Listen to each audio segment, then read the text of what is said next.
Good afternoon, everyone. Markets tumble after Beijing suspends U.S. agri-imports, ordering China state-run importers stop anything from America. Interesting, though, how their corn crops decimated by army worms, and Chinese duck farmers becoming overnight millionaires as half of China's pigs are culled due to the swine flu, tripling prices for duck. Nice substitute. The new quest for proteins, insects for animal feed, but we've seen that in the media. Insects for you, the humans too. Russia slashing its wheat exports, 6.2 million tons. Canadian wheat crop cut by 5%. American corn so behind that the USDA will definitely have to update their forecast here August 12th, which means one thing, up and up food prices. So how prepared are you for emergency situations or escalating food prices? My Patriot Supply 2-week grab-and-go food crate, 92 servings, or the full month 4-week supply, 252 servings. The link's in the description box below. Give yourself the peace of mind in case something happens. You know you have long-term food storage and nutrition at your fingertips.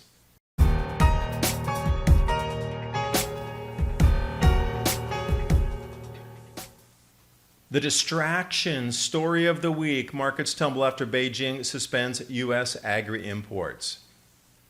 Beijing has ordered all China state-run agricultural firms to suspend anything that is American farm good related. Now, this poses an interesting question. You know, China just lost 35% of its corn crop. Swine flu's decimated the pigs. Agriculture in general is down due to the Grand Solar Minimum losses in Heilongjiang in the northern part of China. Where are they going to get all this food from? They rely on the United States as a major food importer. I know they haven't stockpiled that much. Even state media reporting on they're just at the cusp of carryover stocks to get through this year. But an interesting factoid, Chinese duck farmers become overnight millionaires. Half of the pigs in China gone. It's actually more. It's around 70%. And if you look at what China just brought in this last month, pork imports, because they can't even raise enough pigs in the country, and then look at the prices, 62% increase over last year. Duck farmers quacking all the way to the bank. For 2019, total herd losses exceed 50% in China of all the pigs. Expect the demand for ducks to soar is an understatement. Prices here nearly tripling. I guess it's a good time to be a duck farmer in China. The image here in Jiaxing in Zhejiang province. And I've also seen reports where pig farmers decimated by the swine flu, they can't bring pigs back into that same area for 3 years. So the government's offering them capital and startup loans if they install fish farms. So in my opinion, China is definitely going for smaller animal proteins now. Fish, ducks, chickens. Forget the pigs. Anything big, it's gone. They're looking for more bang for the buck and a faster raise on what they can produce into the stores for protein. And then looking through possible feed sources here, the quest for new proteins. Insects for animal feed. Fast growth for insects for feed market. $267 million. And that was in 2018. And then we jump right to 2019. Insect meal, good for birds and eggs. So they're definitely trying to push over to insect proteins versus imports. So when you see the insect farms in China being funded by the state, it seems that's the transition point here. So you yourself into the Grand Solar Minimum, what's your transition point for the substitution crop?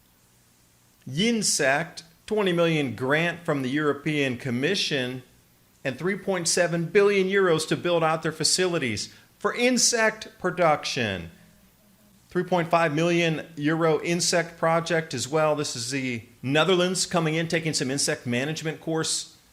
Also aquafeed coming back right to what the Chinese are doing. Fish farms replacing pork production. It seems this is going to be the play as we move forward. Everybody's kind of understanding these cows and pigs are taking up too much space, too much feed in a limited grain yield world that we're stepping into. So you can already see the transition. Jumping over to agri-census, wheat exports cut, corn exports cut, French corn down. Causes are the drought. And taking a look at some exact numbers here, the corn crop got crushed from 75% down to 67% in good condition, wilting, dehydration. And the entire country's corn production is going to be cut 2 million metric tons. But we saw the same thing over in Bulgaria and Romania. Their production is going to be cut 30%. And those are the top two producing regions in the EU for corn. We've got the US down to record low levels, China down to record low levels. So where's China going to import all their food from? They're trying to pretend like it's some trade war with America, but America has the most food to sell them. This is becoming absurd in the news. It's nothing more than a distraction. And jumping over to Russia, wheat, they're going to slash their exports 6.2 million tons. Keeping it internally, what do the Russians know about the Grand Solar Minimum? Oh, maybe Dr. Abudamatov and Valentina Zarkova could give a little look there as to what to happen, as well as the Pulkovo Observatory. And it seems that the Russians are well aware of the intensifying Grand Solar Minimum. And right along with the bad conditions across North America, Canadian wheat crops slashed by 5%. Jumping back to American corn, silking. Do you like the color red? Look at the red line right in the middle. Happy, prosperous red in the Chinese culture. Bad for America, that red line means lowest silking progress since 1938. Nice. Do you think the USDA is going to have to update their forecast in the bogus numbers they put out in June? Do you think prices are going to rise for your food staples? These are just common sense questions. U.S. corn conditions, harmonious red. Do you like red? Take a look at the red line. That's where U.S. corn production is. And somehow it's not making the media. But then all these other side stories are talking about switching to insect proteins, smaller animals for protein. But why don't we put some numbers on that? Because graphs are one thing, numbers are another. 42% of the crop will not be mature by September 28th. 42%. That's almost half of the American corn crop. And China lost 35% of their corn crop. Where is the food going to come from? Yeah, you can make ethanol from wheat. Yeah, you can try to switch crops. And they even talk about in the article, if October there's an early freeze, which by all accounts there should be due to the intensifying Grand Solar Minimum and the weather patterns we're seeing stacking up for the third year in a row, it will be an early freeze.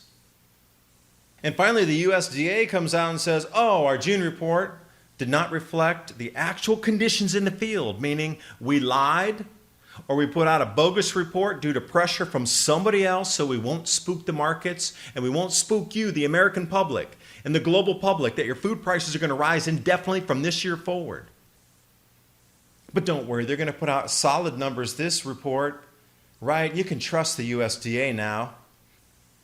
That's why I have to come out and write a book and put out my own corn report and put out presentations about the true state of our climate going into this Grand Solar Minimum. Climate Revolution, Understand, Prepare, Adapt, and Thrive. Links in the description box below.